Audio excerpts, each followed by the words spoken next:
नमस्ते दोस्तों। सकट चौथ को संकष्टी चतुर्थी, तिलकुट, माघ चतुर्थी आदि नामों से भी जाना जाता है। यह व्रत भगवान गणेश को समर्पित है। इस व्रत में चंद्रमा को अर्घ का भी विशेष महत्व है। इस व्रत को करने से विघ्नहर्ता गणेश संतान के सारे कष्टों को दूर करते हैं।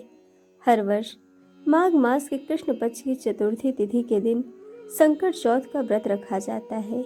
ऐसी मान्यता है कि इस व्रत को करने से संतान निरोगी, दीर्घायु और सुख समृद्धि से परिपूर्ण होती है। संकट चौथ पर श्री गणपति की उपासना करने से सारे संकट दूर हो जाते हैं। इस पर्व पर माताएं अपने संतान की लंबी आयु और परिवार की सुख समृद्धि की कामना के लिए उपवास रखती हैं। मान्यता है कि इस व्रत को करने से संतान के ऊपर आने वाले सभी संकट दूर हो जाते हैं। इस साल संकट चौथ का व्रत 29 जनवरी दिन सोमवार को मनाया जाएगा। आइए अब जानते हैं संकट चौथ के व्रत की शुभ मुहूर्त के बारे में। चतुर्थी तिथि का प्रारंभ 29 जनवरी को सुबह 6:10 पर होगा तथा चतुर्थी की समाप्ति 30 जनवरी को 8:54 पर होगा। चंद्रोदय का समय 9:10 रात्रि में है, परंतु यह समय देश के अलग अलग हिस्सों में अलग अलग हो सकता है। अब आइए हम जानते हैं संकट चौथ की पूजा विधि के बारे में विस्तार से। सर्वप्रथम सुबह स्नान ध्यान करके भगवान गणेश की पूजा करें। इसके बाद सूर्यास्त के बाद स्नान करके स्वच्छ वस्त्र पहने। गणेश जी की मूर्ति के पास एक कलश में जल भरकर रखें। धूप, दीप, नैवेद्य, तिल, लड्डू, शकरकंद, अमरूद, गुड़ और घी अर्पित करें। कहीं कहीं पर तिलकुट का बकरा भी बनाया जाता है, जिसे कुछ लोग तिल का पहाड़ भी कहते हैं। पूजन के बाद अगले दिन इस तिल के बने पहाड़ को घर का कोई सदस्य काटता है। अब आइए हम जानते हैं संकट चौथ में लगने वाली पूजा सामग्री के बारे में। संकट चौथ की पूजा के लिए लकड़ी की चौकी, पीला जनेऊ, सुपारी, पान का पत्ता, गंगा जल, लौंग, इलायची, सिंदूर, अक्षत, मौली, इत्र, मेहंदी, 21 गांठ दुर्वा, लाल पुष्प, भगवान श्री गणेश की प्रतिमा या मूर्ति, गुलाल, गाय का घी, दीप, धूप, तिल के लड्डू, फल, संकट चौथ व्रत कथा की पुस्तक, चंद्रमा को अर्घ देने के लिए दूध, गंगा जल, कलश, चीनी आदि लगता है। संकट चौथ व्रत में पान का अत्यधिक महत्व है। आइए हम जानते हैं कि आखिर संकट चौथ व्रत में पान के प्रयोग का इतना महत्व क्यों है। शास्त्रों के अनुसार भगवान श्री गणेश की पूजा में पान का प्रयोग सभी प्रकार की मनोकामनाओं को पूरा करने वाला माना गया है। मान्यता है कि माँ लक्ष्मी को भी पान अति प्रिय है। कहते हैं कि संकट चौथ पूजन में भगवान गणेश को पान अर्पित करने से माँ लक्ष्मी का आशीर्वाद प्राप्त होता है। संकट चौथ के दिन ब्रह्म मुहूर्त में स्नान करके स्वच्छ वस्त्र धारण करके भगवान गणेश की पुष्प, दुर्वा, लड्डू आदि से विधि विधान पूजन करने चाहिए। विघ्नों के हरने वाले भगवान गणेश के मंत्र ओम गणपतये नमः का जाप करना चाहिए। संतान की लंबी आयु के लिए संकट चौथ व्रत कथा सुननी चाहिए तथा रात्रि में चंद्रमा को अर्घ देकर व्रत संपन्न करना चाहिए। अब आइए हम सुनते हैं संकट चौथ की व्रत कथा। संकट चौथ यानी गणेश जी का व्रत। इस दिन महिलाएं अपनी संतान के लिए व्रत रखती हैं और पूरे दिन निर्जल व्रत रहकर रात को चंद्र को अर्घ देने के बाद व्रत खोलती हैं। इस दिन गणेश जी और चौथ माता की पूजा की जाती है। इस दिन विशेषकर 2 कथाएं सुनी जाती हैं। खासतौर पर एक देवरानी जेठानी वाली संकट माता की कहानी पढ़ी जाती है तो दूसरी गणेश जी और बुढ़िया माई वाली कहानी पढ़ी जाती है। आइए सर्वप्रथम हम गणेश जी और बुढ़िया माई वाली कहानी का श्रवण करेंगे। एक बुढ़िया थी, वह बहुत ही गरीब और दृष्टिहीन थी। उसके एक बेटा और बहू थे।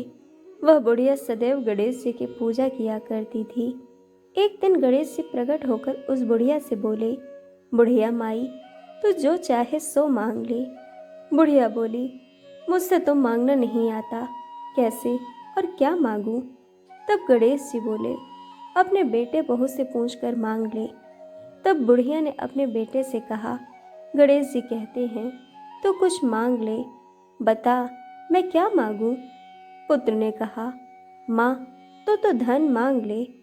बहू से पूछा तो बहू ने कहा, नाती मांग लो। तब बुढ़िया ने सोचा, ये तो अपने अपने मतलब की बात कह रहे हैं। अतः उस बुढ़िया ने पड़ोसियों से पूछा तो उन्होंने कहा, बुढ़िया माई, तो थोड़े दिन जिएगी, क्यों तो धन मांगे और क्यों नाती मांगे। तो अपने आंखों की रोशनी मांग ले, जिससे तेरी आगे की जिंदगी आराम से कट जाए। बुढ़िया सबकी बातें सुन और समझकर वापस गई और गणेश जी से बोली, यदि आप प्रसन्न हैं तो मुझे 9 करोड़ की माया दे, निरोगी काया दे, अमर सुहाग दे, आंखों की रोशनी दे, नाती दे, पोता दे और सब परिवार को सुख और अनंत मोक्ष दे। यह सुनकर तब गणेश जी बोले, बुढ़िया माँ, तूने तो हमें ठग लिया। फिर भी जो तूने मांगा है वचन के अनुसार तुझे सब मिलेगा। और यह कहकर गणेश जी अंतर ध्यान हो गए। उधर बुढ़िया माँ ने जो कुछ मांगा वह सब कुछ मिल गया। हे गणेश जी महाराज, जैसे तुमने उस बुढ़िया माँ को सब कुछ दिया वैसे ही सबको देना। इस प्रकार गणेश चौथ की पहली कथा संपूर्ण हुई। अब हम दूसरी कथा को सुनेंगे। एक शहर में देवरानी जेठानी रहती थी। देवरानी गरीब थी और जेठानी अमीर थी। देवरानी का पति जंगल से लकड़ी काट कर बेचता था। देवरानी घर का खर्च चलाने के लिए जेठानी के घर काम करती थी और शाम को बचा हुआ खाना लेकर जाती थी। माघ महीने में गणेश जी का व्रत संकट चौथ देवरानी ने रखा। उसके पास पैसे नहीं थे, इसीलिए उसने तिल व गुड़ लाकर तिलकुट्टा बनाया। पूजन करके तिल चौथ की कथा सुनी और जेठानी के यहाँ काम करने चली गई। सोचा शाम को चंद्र को अर्घ देकर जेठानी के यहाँ से लाया खाना और तिलकुट्टा खाएगी। शाम को जब जेठानी के घर खाना बनाया तो उसके जेठानी का व्रत होने के कारण सभी ने खाना खाने से मना कर दिया। अब देवरानी ने जेठानी से बोला, आप मुझे खाना दे दो जिससे मैं घर जाऊं। इस पर जेठानी ने कहा, आज तो अब तक किसी ने खाना नहीं खाया है, मैं तुम्हें पहले कैसे दे दूं? तुम सवेरे ही बचा हुआ खाना ले जाना। देवरानी उदास मन से घर चली आई। देवरानी के घर पर पति, बच्चे सब आस लगाए बैठे थे कि आज त्योहार है, इसलिए कुछ पकवान आदि खाने को मिलेगा। लेकिन जब बच्चों को पता चला कि आज तो रोटी भी नहीं मिलेगी तो बच्चे रोने लगे। उसका पति भी बहुत क्रोधित हो गया और कहने लगा कि दिन भर काम करने के बाद भी वह 2 रोटियां नहीं ला सकती। वह बेचारी रोती हुई गणेश जी को याद करती हुई पानी पीकर सो गई। उस दिन सकट माता बुढ़िया माता का रूप धरकर देवरानी के सपने में आई और कहने लगी, सो रही है या जाग रही है? वह बोली, कुछ सो रहे हैं, कुछ जाग रहे हैं। बुढ़िया बोली, भूख लगी है, खाने के लिए कुछ दे दे। देवरानी बोली, क्या दूं? मेरे घर में तो अन्न का एक दाना भी नहीं है। जेठानी बचा खुचा खाना देती थी, आज वो भी नहीं मिला। पूजा का बचा हुआ तिलकुट्टा छीके में पड़ा है, वही खा लो। सकट माता ने तिलकुट खाया और उसके बाद कहने लगी, निमटाई लगी है, कहाँ निमटे? उसने कहा, यह खाली झोपड़ी है, आप कहीं भी जा सकती हो, जहाँ इच्छा हो वहीं निमट लो। फिर सकट माता बोली, अब कहाँ पहुँचूँ? अब देवरानी को बहुत गुस्सा आया कि उन्हें कब से परेशान किया जा रहा है, सो बोली कि मेरी साड़ी में पोंछ लो। देवरानी जब सुबह उठी तो यह देखकर हैरान रह गई कि पूरा घर हीरो और मोतियों से जगमगा उठा है। उस दिन देवरानी जेठानी के घर काम करने नहीं गई। जेठानी ने कुछ देर तो राह देखी, फिर बच्चों को देवरानी को बुलाने भेज दिया। जेठानी ने सोचा कल खाना नहीं दिया था, इसीलिए शायद बुरा मान गई होगी। बच्चे जब देवरानी को बुलाने गए तो उसका घर देखकर दंग रह गए। उसका पूरा घर हीरो और मोतियों से जगमग कर रहा था।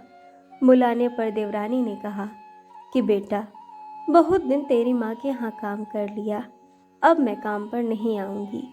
बच्चों ने घर जाकर माँ से कहा कि माँ, चाची का पूरा घर हीरो और मोतियों से जगमगा उठा है। जेठानी यह सुनकर दौड़कर देवरानी के पास आई और पूछा कि यह सब कैसे हो गया रातों रात। देवरानी ने सपने का सारा किस्सा जेठानी को कह डाला। उसने भी वैसे ही करने की सोची। जेठानी ने भी सकट चौथ के दिन तिलकुटा बनाया। रात को संकट माता उसके भी सपने में आई और बोली, भूख लगी है, मैं क्या खाऊं? जेठानी ने कहा, आपके लिए छीके में रखा है, फल और मेवे भी रखे हैं, जो चाहे खा लो। सकट माता बोली, अब निपटे कहाँ? जेठानी बोली, मेरे इस महल में कहीं भी निपट लो, जहाँ आपको सही लगे। फिर उन्होंने बोला कि अब पोछूं कहाँ? जेठानी बोली, कहीं भी पोछ लो। सुबह जब जेठानी उठी तो उसके घर से बदबू और गंदगी के अलावा कुछ भी नहीं था। इस प्रकार लालची जेठानी को सबक मिल चुका था। हे सकट माता, जैसे आपने देवरानी पर कृपा की, वैसे ही सब पर कृपा करना। तो दोस्तों, यह थी सकट माता की 2 अद्भुत कथाएं, जो कि संकट चौथ वाले दिन अवश्य ही सुननी और पढ़नी चाहिए। दोस्तों, कथा आपको कैसी लगी यह हमें कमेंट करके ज़रूर बताइएगा और चैनल को सब्सक्राइब, वीडियो को लाइक शेयर करना बिल्कुल मत भूलिएगा। वीडियो देखने के लिए आप सभी का बहुत बहुत धन्यवाद। जल्द मिलेंगे एक और नए वीडियो के साथ।